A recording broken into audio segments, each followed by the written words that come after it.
This week we are looking at Psalm 100. It's one of the oldest psalms in the book. We believe it was written by Moses. Yesterday we looked at verse 1, shout for joy to the Lord, all the earth. Today we move on and look at the next couple of verses. Let me read verse 2 for you. Worship the Lord with gladness, come before him with joyful singing. So it's worth noting we are never told to worship, right? We are always told to worship God. That's because we do worship. We cannot help but worship. We organize our lives around things that we value. We pay attention to certain things. We celebrate and get excited about certain things. Worship takes place all the time. People are moved spontaneously to be excited about whatever they get excited about, right? So you hear a lot of worship. This is probably getting tired by now, but I frequently say when people ask me what's the biggest church in Chicago, I say, well, on Sunday afternoons in the fall, the biggest worship services are always held at Soldier Field. So just noting, the Bible doesn't tell us to worship. It tells us to direct our worship at God. We are invited, encouraged to focus on him, to ponder his goodness, to ponder his love and his greatness and his graciousness, thus to have our heart, shaped in that direction. So, reading on, come before him with joyful songs. You might have wondered why we sing at church. For the most part, most men anyway, as adults don't sing. Maybe happy birthday, but and maybe bear down or a college fight song. But for the most part, we don't sing. But the Bible commands us to sing 600 times. It's like one of the most frequently reported commands that we get in the Bible. We are told to sing. A second reason we sing is because it moves us in unique ways. Singing moves us, and not all singing, but some singing engages us in profound ways, and it puts us in a certain mood and disposition.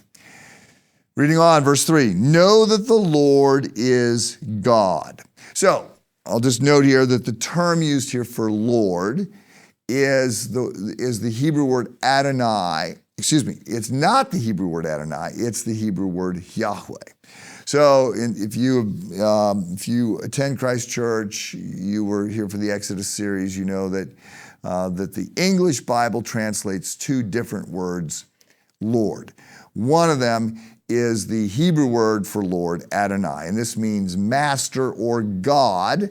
But because the Jews were very concerned about taking the name of the Lord in vain, which is the name given to Moses by God in Exodus chapter 3, when Moses says, this is the burning bush, who are you? What is your name? God reveals his covenant name, the Tetragrammaton, one of the few times in the Hebrew Bible, one of the few times in the Hebrew language where you have a four-letter, four-radical word in the Hebrew. So tetra means four, so most Hebrew words have just three consonants. We call them radicals in Hebrew. Just have three consonants, but the Tetragrammaton, it's this unique word. It's the name of God. It's his covenant name. It's not a title like Adonai or El Shaddai or El Elyon or all these other things. It was God's name, and it translates I am, and it beyond that it sort of translates I am who I am. God is saying to Moses, I will be who I will be, not who you make me. But that name is considered so holy, especially given the second commandment, which is, don't take the name of the Lord your God in vain, that the Jews didn't want to say it. And so when they came to this word, Yahweh, in the Bible, they wrote it as Lord. more to that account than I'm giving you. But it's worth noting that here, the Hebrew word that's being used is the word Lord. It is I am. Know that I am God. I will be who I will be, not who you make me. God is not who we want him to be. God does not adjust to us. We are expected to adjust to God. He is God, we are not. Know that the Lord is God, it is he who made us, and we are his people, the sheep of his pasture. So it's worth noting that he owns us. It's also worth noting that we're referred to here as sheep, which is not a compliment. They are well down the pecking order, well down the food chain. It's not just that, George Orwell in Animal Farm sort of makes light of the sheep and they're not very bright, which they're not, maybe not as dumb as some people say they are, but they're pretty utterly defenseless. And they are dependent beings. And so that is how we're being described. We're not a raptor or a cougar or a panther or a bear or something way up the food chain. We're being described as sheep. And so sports teams never use the word sheep, right? It's always something with claws or with sharp teeth or some strength and speed. So the point is, we're being told that we are his sheep, owned by him. He is our shepherd. He cares for us.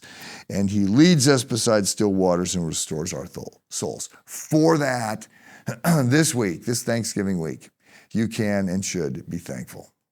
Have a good day.